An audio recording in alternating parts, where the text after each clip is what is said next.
The Woman in White by Wilkie Collins. Track 10. Marian Holcomb, Section 2. Limmeridge House. November 27th.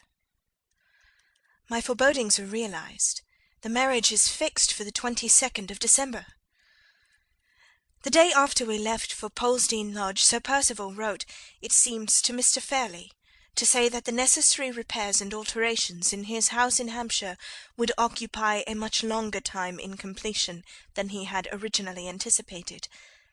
The proper estimates were to be submitted to him as soon as possible, and it would greatly facilitate his entering into definite arrangements with the workpeople, if he could be informed of the exact period at which the wedding ceremony might be expected to take place.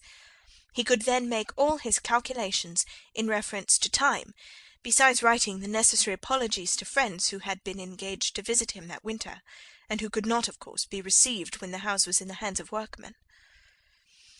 To this letter Mr. Fairley had replied by requesting Sir Percival himself to suggest a day for the marriage, subject to Miss Fairley's approval, which her guardian willingly undertook to do his best to obtain. Sir Percival wrote back by the next post, and proposed, in accordance with his own views and wishes from the first, the latter part of December, perhaps the 22nd or 24th, or any other day that the lady and her guardian might prefer. The lady not being at hand to speak for herself, her guardian had decided, in her absence, on the earliest day mentioned, the 22nd of December, and had written to recall us to Limmeridge in consequence. After explaining these particulars to me at a private interview yesterday, Mr. Fairley suggested, in his most amiable manner, that I should open the necessary negotiations to-day. Feeling that resistance was useless, unless I could first obtain Laura's authority to make it, I consented to speak to her, but declared at the same time that I would on no consideration undertake to gain her consent to Sir Percival's wishes. Mr. Fairley complimented me on my excellent conscience, much as he would have complimented me, if he had been out walking, on my excellent constitution, and seemed perfectly satisfied, so far, with having simply shifted one more family responsibility from his own shoulders to mine. This morning I spoke to Laura as I had promised. The composure, I may almost say the insensibility, which she has so strangely and so resolutely maintained ever since Sir Percival left us, was not proof against the shock of the news I had to tell her. She turned pale and trembled violently. "Not so soon," she pleaded. "Oh, Marian, not so soon!" The slightest hint she could give was enough for me. I rose to leave the room, and fight her battle for her, at once with Mr. Fairley. Just as my hand was on the door, she caught fast hold of my dress, and stopped me. "Let me go," I said. "My tongue burns to tell your uncle that he and Sir Percival are not to have it their own way." She sighed bitterly, and still held my dress. "No," she said faintly. "Too late, Marian. Too late." "Not a minute too late," I retorted. "The question of time is our question, and trust me, Laura, to take a woman's full advantage of it." I unclasped her hand from my gown while I spoke, but she slipped both her arms round my waist at the same moment, and held me more effectually than ever. "It will only involve us in more trouble and more confusion," she said. "It will set you and my uncle at variance, and bring Sir Percival here again with fresh causes of complaint." "So much the better," I cried out passionately. "Who cares for his causes of complaint? Are you to break your heart to set his mind at ease? No man under heaven deserves those sacrifices from us women. Men, they are the enemies of our innocence and our peace. They drag us away from our parents' love and our sisters' friendship. They take us body and soul to themselves, and fasten our helpless lives to theirs as they chain up a dog in his kennel. And what does the best of them give us in return? Let me go, Laura, I'm mad when I think of it." The tears, miserable, weak woman's tears of vexation and rage, started to my eyes. She smiled sadly, and put her handkerchief over my face to hide for me the betrayal of my own weakness, the weakness of all others which she knew that I most despised. "Oh, Marian," she said, "you crying! Think what you would say to me if the places were changed, and if those tears were mine." All your love and courage and devotion will not alter what must happen, sooner or later. Let my uncle have his way. Let us have no more troubles and heart-burnings that any sacrifice of mine can prevent. Say you will live with me, Marian, when I am married, and say no more." But I did say more. I forced back the contemptible tears that were no relief to me, and that only distressed her, and reasoned and pleaded as calmly as I could. It was of no avail. She made me twice repeat the promise to live with her when she was married, and then suddenly asked a question which turned my sorrow and my sympathy for her into a new direction. "While we were at Polesdean," she said, "you had a letter, Marian." Her altered tone, the abrupt manner in which she looked away from me and hid her face on my shoulder, the hesitation which silenced her before she had completed her question, all told me, but too plainly, to whom the half-expressed enquiry pointed. "I thought, Laura, that you and I were never to refer to him again," I said gently. "You had a letter from him," she persisted. "Yes," I replied, "if you must know it." "Do you mean to write to him again?" I hesitated. I had been afraid to tell her of his absence from England, or of the manner in which my exertions to serve his new hopes and projects had connected me with his departure.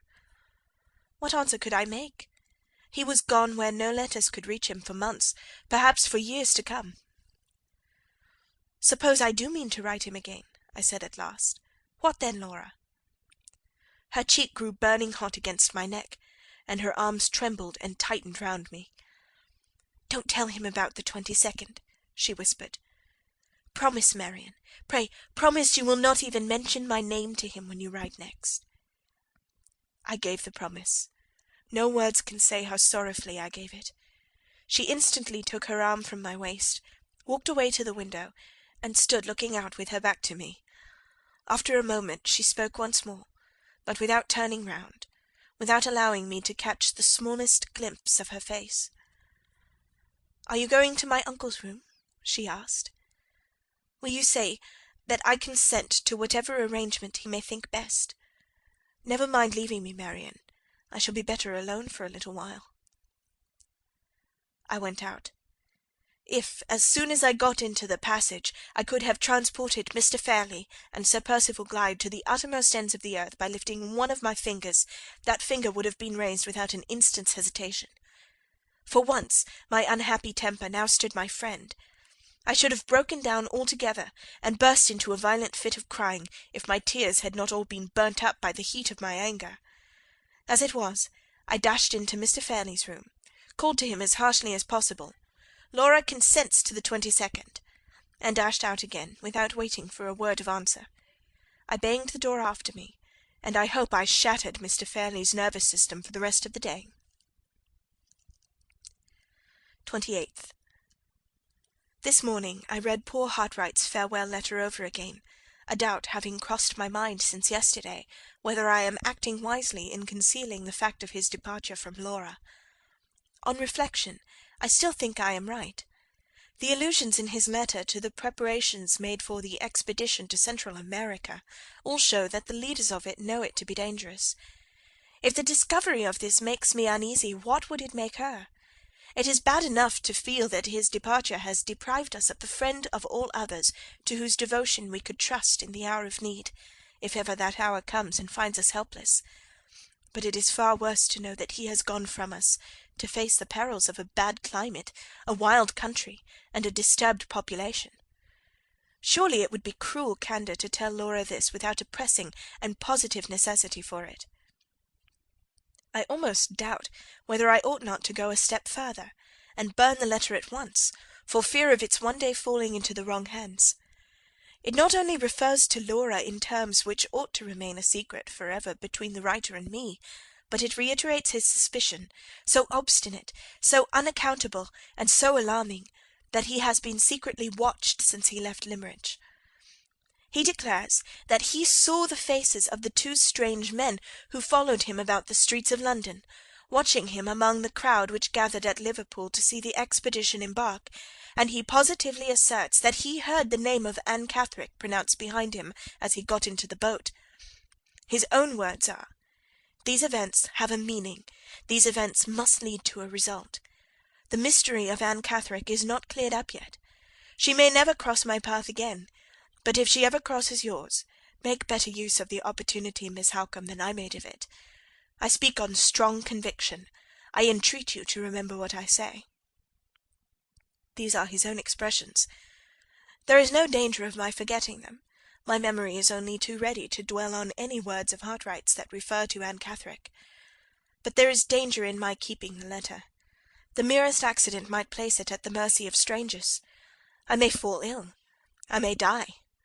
Better to burn it at once, and have one anxiety the less. It is burnt. The ashes of his farewell letter, the last he may ever write to me, lie in a few black fragments on the hearth. Is this the sad end to all that sad story? Oh, not the end! Surely, surely not the end already! 29th. The preparations for the marriage have begun. The dressmaker has come to receive her orders.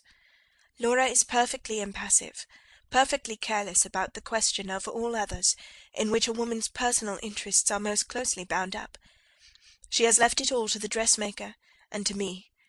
If poor Hartright had been the baronet, and the husband of her father's choice, how differently she would have behaved! How anxious and capricious she would have been! And what a hard task the best of dressmakers would have found it to please her. 30th. We hear every day from Sir Percival. The last news is that the alterations in his house will occupy from 4 to 6 months before they can be properly completed. If painters, paper-hangers, and upholsterers could make happiness as well as splendour, I should be interested about their proceedings in Laura's future home. As it is, the only part of Sir Percival's last letter which does not leave me as it found me, perfectly indifferent to all his plans and projects, is the part which refers to the wedding tour. He proposes, as Laura is delicate, and as the winter threatens to be unusually severe, to take her to Rome, and to remain in Italy until the early part of next summer. If this plan should not be approved, he is equally ready, although he has no establishment of his own in town, to spend the season in London, in the most suitable furnished house that can be obtained for the purpose. Putting myself and my own feelings entirely out of the question, which it is my duty to do, and which I have done, I for one have no doubt of the propriety of adopting the first of these proposals. In either case, a separation between Laura and me is inevitable. It will be a longer separation in the event of their going abroad than it would be in the event of their remaining in London, but we must set against this disadvantage the benefit to Laura, on the other side, of passing the winter in a mild climate, and more than that, the immense assistance in raising her spirits, and reconciling her to her new existence, which the mere wonder and excitement of travelling for the first time in her life in the most interesting country in the world must surely afford. She is not of a disposition to find resources in the conventional gaieties and excitements of London. They would only make the first oppression of this lamentable marriage fall the heavier on her. I dread the beginning of her new life more than words can tell, but I see some hope for her if she travels, none if she remains at home. It is strange to look back at this latest entry in my journal, and to find that I am writing of the marriage and the parting with Laura as people write of a settled thing. It seems so cold and so unfeeling to be looking at the future already in this cruelly composed way. But what other way is possible, now that the time is drawing so near? Before another month is over our heads, she will be his Laura instead of mine. His Laura. I am as little able to realize the idea which those two words convey. My mind feels almost as dulled and stunned by it, as if writing of her marriage were like writing of her death. December 1st. A sad, sad day. A day that I have no heart to describe at any length. After weakly putting it off last night, I was obliged to speak to her this morning of Sir Percival's proposal of the wedding tour. In the full conviction that I should be with her wherever she went, the poor child, for a child she still is in many things, was almost happy at the prospect of seeing the wonders of Florence and Rome and Naples. It nearly broke my heart to dispel her delusion, and to bring her face to face with the hard truth. I was obliged to tell her that no man tolerates a rival, not even a woman rival, in his wife's affections when he first marries, whatever he may do afterwards. I was obliged to warn her that my chance of living with her permanently under her own roof depended entirely on my not arousing Sir Percival's jealousy and distrust by standing between them at the beginning of their marriage, in the position of the chosen depositary of his wife's closest secrets. Drop by drop I poured the profaning bitterness of this world's wisdom into that pure heart and that innocent mind, while every higher and better feeling within me recoiled from my miserable task. It is over now. She has learnt her hard, her inevitable lesson. The simple illusions of girlhood are gone, and my hand has stripped them off. Better mine than his, that is all my consolation. Better mine than his. So the first proposal is the proposal accepted.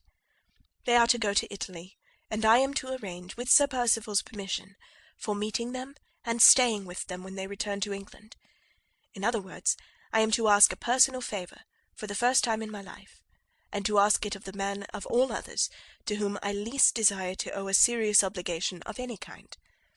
Well, I think I could do even more than that for Laura's sake. 2nd. On looking back, I find myself always referring to Sir Percival in disparaging terms. In the turn affairs have now taken, I must and will root out my prejudice against him. I cannot think how it first got into my mind. It certainly never existed in former times. Is it Laura's reluctance to become his wife that has set me against him? Have Hartright's perfectly intelligible prejudices infected me without my suspecting their influence? Does that letter of Anne Catherick's still leave a lurking distrust in my mind, in spite of Sir Percival's explanation, and of the proof in my possession of the truth of it? I cannot account for the state of my own feelings. The one thing I am certain of is that it is my duty, doubly my duty now, not to wrong Sir Percival by unjustly distrusting him. If it has got to be a habit with me always to write of him in the same unfavourable manner, I must and will break myself of this unworthy tendency, even though the effort should force me to close the pages of my journal till the marriage is over. I am seriously dissatisfied with myself. I will write no more to-day. December 16th. A whole fortnight has passed, and I have not once opened these pages. I have been long enough away from my journal to come back to it with a healthier and better mind, I hope, so far as Sir Percival is concerned. There is not much to record of the past 2 weeks. The dresses are almost all finished, and the new travelling trunks have been sent here from London. Poor dear Laura hardly leaves me for a moment all day, and last night, when neither of us could sleep, she came and crept into my bed to talk to me there. "I shall lose you so soon, Marian," she said. "I must make the most of you while I can." They are to be married at Limmeridge Church, and thank heaven not one of the neighbours is to be invited to the ceremony. The only visitor will be our old friend Mr. Arnold, who is to come from Polesdean to give Laura away, her uncle being far too delicate to trust himself outside the door in such inclement weather as we now have. If I were not determined from this day forth to see nothing but the bright side of our prospects, the melancholy absence of any male relatives of Laura's, at the most important moment of her life, would make me very gloomy, and very distrustful of the future. But I have done with gloom and distrust. That is to say, I have done with writing about either one or the other in this journal. Sir Percival is to arrive to-morrow. He offered, in case we wished to treat him on terms of rigid etiquette, to write and ask our clergyman to grant him the hospitality of the rectory, during the short period of his sojourn at Limmeridge, before the marriage. Under the circumstances, neither Mr. Fairley nor I thought it at all necessary for us to trouble ourselves about attending to trifling forms and ceremonies. In our wild moorland country, and in this great lonely house, we may well claim to be beyond the reach of the trivial conventionalities which hamper people in other places. I wrote to Sir Percival to thank him for his polite offer, and to beg that he would occupy his old rooms, just as usual, at Limmeridge House. 17th. He arrived to-day, looking, as I thought, a little worn and anxious, but still talking and laughing like a man in the best possible spirits.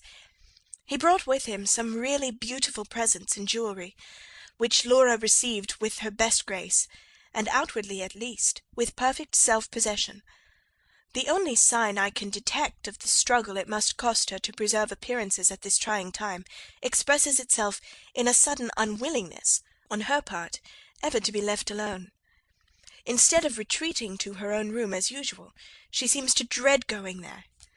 When I went upstairs to-day, after lunch, to put on my bonnet for a walk, she offered to join me, and again, before dinner, she threw the door open between our 2 rooms, so that we might talk to each other while we were dressing.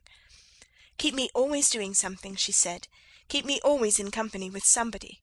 Don't let me think. That is all I ask now, Marian. Don't let me think." This sad change in her only increases her attractions for Sir Percival. He interprets it, I can see, to his own advantage. There is a feverish flush in her cheeks, a feverish brightness in her eyes, which he welcomes as the return of her beauty and the recovery of her spirits. She talked to-day at dinner with a gaiety and carelessness so false, so shockingly out of her character, that I secretly longed to silence her and take her away. But Sir Percival's delight and surprise appeared to be beyond all expression. The anxiety which I had noticed on his face when he arrived totally disappeared from it, and he looked, even to my eyes, a good 10 years younger than he really is. There can be no doubt, though some strange perversity prevents me from seeing it myself, there can be no doubt that Laura's future husband is a very handsome man. Regular features form a personal advantage to begin with, and he has them. Bright brown eyes, either in man or woman, are a great attraction, and he has them. Even baldness, when it is only baldness over the forehead, as in his case, is rather becoming than not in a man, for it heightens the head, and adds to the intelligence of the face. Grace and ease of movement, untiring animation of manner, ready, pliant, conversational powers, all these are unquestionable merits, and all these he certainly possesses. Surely Mr. Gilmore, ignorant as he is of Laura's secret, was not to blame for feeling surprised that she should repent of her marriage engagement. Any one else in his place would have shared our good old friend's opinion. If I were asked at this moment to say plainly what defects I have discovered in Sir Percival, I could point out only 2. 1. His incessant restlessness and excitability, which may be caused, naturally enough, by unusual energy of character. The other, his short, sharp, ill-tempered manner of speaking to the servants, which may be only a bad habit after all.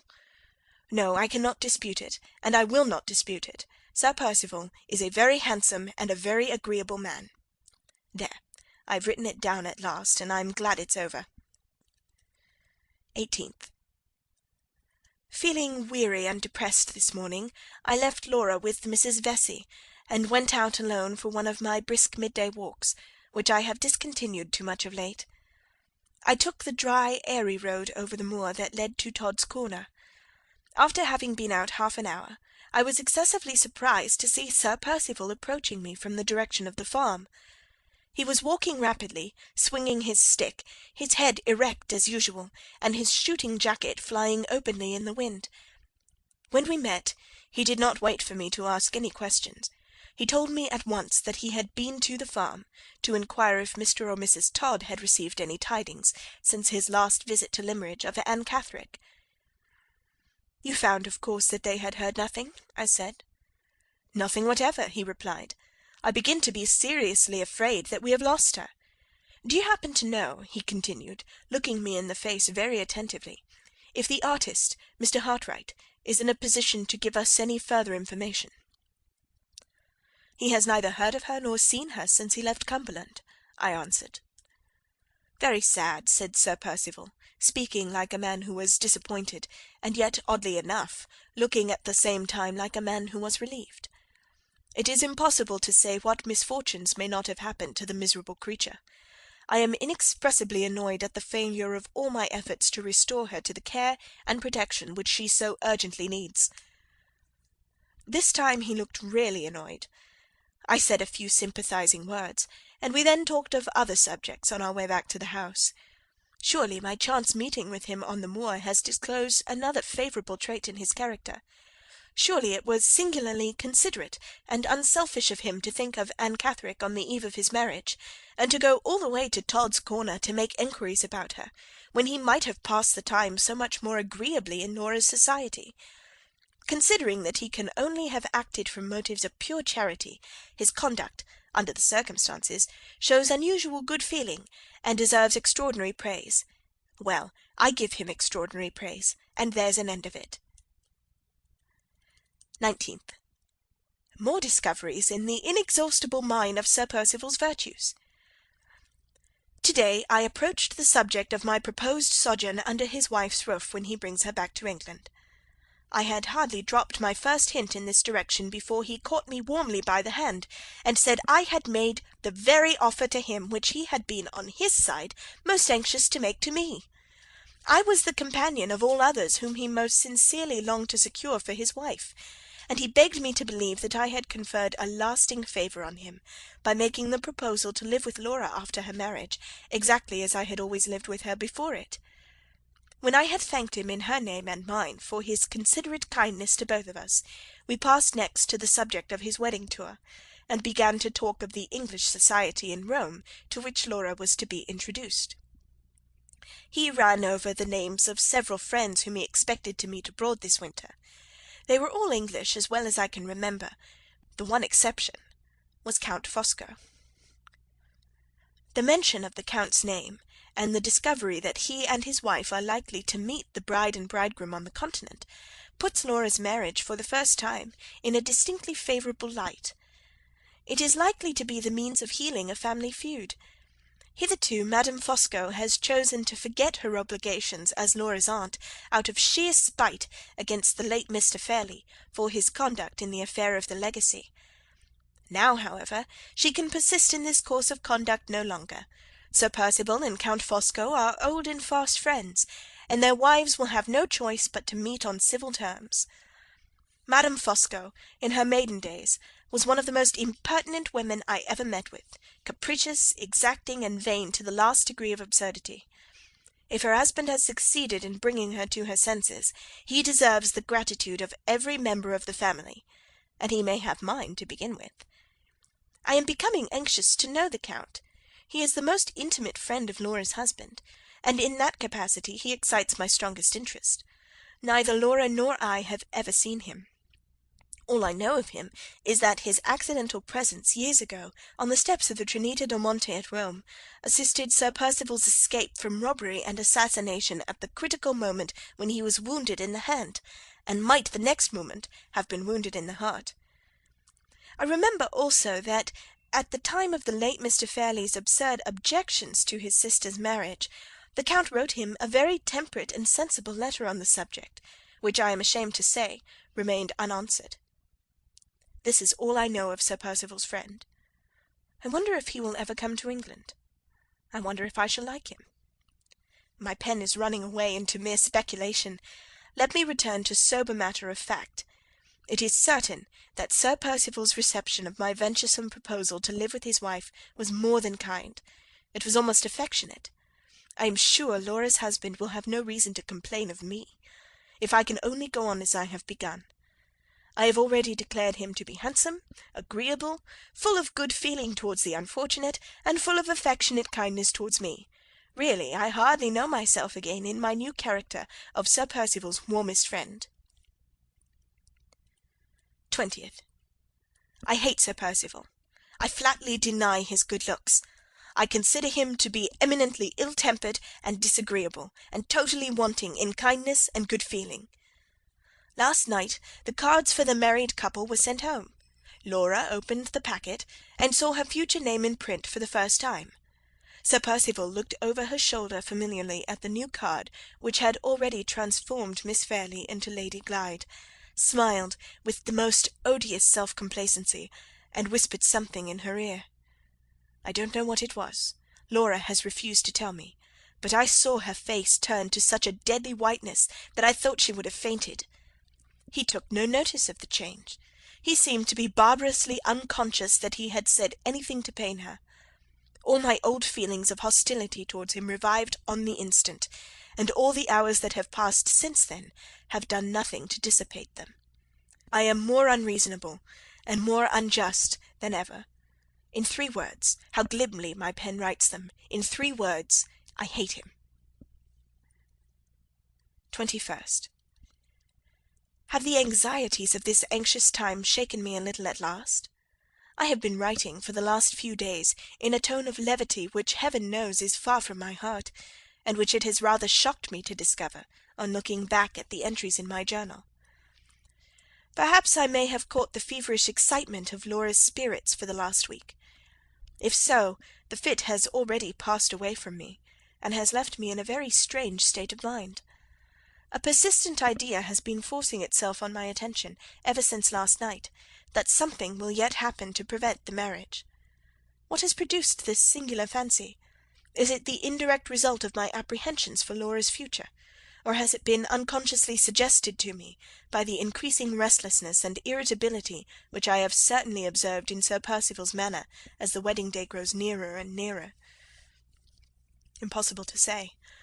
I know that I have the idea, surely the wildest idea, under the circumstances, that ever entered a woman's head, but try as I may, I cannot trace it back to its source. This last day has been all confusion and wretchedness. How can I write about it? And yet I must write. Anything is better than brooding over my own gloomy thoughts. Kind Mrs. Vesey, whom we have all too much overlooked and forgotten of late, innocently caused us a sad morning to begin with. She has been, for months past, secretly making a warm Shetland shawl for her dear pupil, a most beautiful and surprising piece of work to be done by a woman at her age and with her habits. The gift was presented this morning, and poor warm-hearted Laura completely broke down when the shawl was put proudly on her shoulders by the loving old friend and guardian of her motherless childhood. I was hardly allowed time to quiet them both, or even to dry my own eyes, when I was sent for by Mr. Fairley, to be favoured with a long recital of his arrangements for the preservation of his own tranquillity on the wedding day. Dear Laura was to receive his present, a shabby ring, with her affectionate uncle's hair for an ornament instead of a precious stone, and with a heartless French inscription inside, about congenial sentiments and eternal friendship. Dear Laura was to receive this tender tribute from my hands immediately, so that she might have plenty of time to recover from the agitation produced by the gift, before she appeared in Mr. Fairley's presence. Dear Laura was to pay him a little visit that evening, and to be kind enough not to make a scene. Dear Laura was to pay him another little visit in her wedding dress the next morning, and to be kind enough again not to make a scene. Dear Laura was to look in once more, for the 3rd time, before going away, but without harrowing his feelings by saying when she was going away, and without tears, in the name of pity, in the name of everything, dear Marian, that is most affectionate, and most domestic, and most delightfully and charmingly self-composed, without tears. I was so exasperated by this miserable selfish trifling at such a time, that I should certainly have shocked Mr. Fairley by some of the hardest and rudest truths he has ever heard in his life, if the arrival of Mr. Arnold from Polstein had not called me away to new duties downstairs. The rest of the day is indescribable. I believe no one in the house really knew how it passed. The confusion of small events, all huddled together one on the other, bewildered everybody. There were dresses sent home that had been forgotten. There were trunks to be packed and unpacked and packed again. There were presents from friends far and near, friends high and low. We were all needlessly hurried, all nervously expectant of the morrow. Sir Percival especially was too restless now to remain 5 minutes together in the same place. That short, sharp cough of his troubled him more than ever. He was in and out of doors all day long, and he seemed to grow so inquisitive on a sudden that he questioned the very strangers who came in on small errands to the house. Add to all this the one perpetual thought in Laura's mind and mine, that we were to part the next day, and the haunting dread, unexpressed by either of us, and yet ever present to both, that this deplorable marriage might prove to be the one fatal error of her life, and the one hopeless sorrow of mine. For the first time in all the years of our close and happy intercourse, we almost avoided looking each other in the face, and we refrained, by common consent, from speaking together in private through the whole evening. I can dwell on it no longer. Whatever future sorrows may be in store for me, I shall always look back on this 21st of December as the most comfortless and most miserable day of my life. I am writing these lines in the solitude of my own room, long after midnight, having just come back from a stolen look at Laura in her pretty little white bed, the bed she has occupied since the days of her girlhood. There she lay, unconscious that I was looking at her, quiet, more quiet than I had dared to hope, but not sleeping. The glimmer of the night-light showed me that her eyes were only partially closed. The traces of tears glistened between her eyelids. My little keepsake, only a brooch, lay on the table at her bedside, with her prayer-book, and the miniature portrait of her father, which she takes with her wherever she goes. I waited a moment, looking at her from behind her pillow, as she lay beneath me, with one arm and hand resting on the white coverlid, so still, so quietly breathing that the frill on her nightdress never moved. I waited, looking at her as I have seen her thousands of times, as I shall never see her again, and then stole back to my room. My own love, with all your wealth and all your beauty, how friendless you are! The one man who would give his heart's life to serve you is far away, tossing this stormy night on the awful sea. Who else is left to you? No father, no brother, no living creature but the helpless, useless woman who writes these sad lines, and watches by you for the morning, in sorrow that she cannot compose, in doubt that she cannot conquer. Oh, what a trust is to be placed in that man's hands to-morrow! If ever he forgets it, if ever he injures a hair of her head. The 22nd of December, 7 o'clock. A wild, unsettled morning. She has just risen, better and calmer now that the time has come than she was yesterday. 10 o'clock. She's dressed. We have kissed each other. We have promised each other not to lose courage. I am away for a moment in my own room. In the whirl and confusion of my thoughts, I can detect that strange fancy of some hindrance happening to stop the marriage still hanging above my mind. Is it hanging about his mind too? I see him from the window, moving hither and thither uneasily among the carriages at the door. How can I write such folly? The marriage is a certainty. In less than half an hour we start for the church. 11 o'clock. It is all over. They are married. 3 o'clock. They are gone. I am blind with crying. I can write no more. The first epoch of the story closes here. End of Track 10.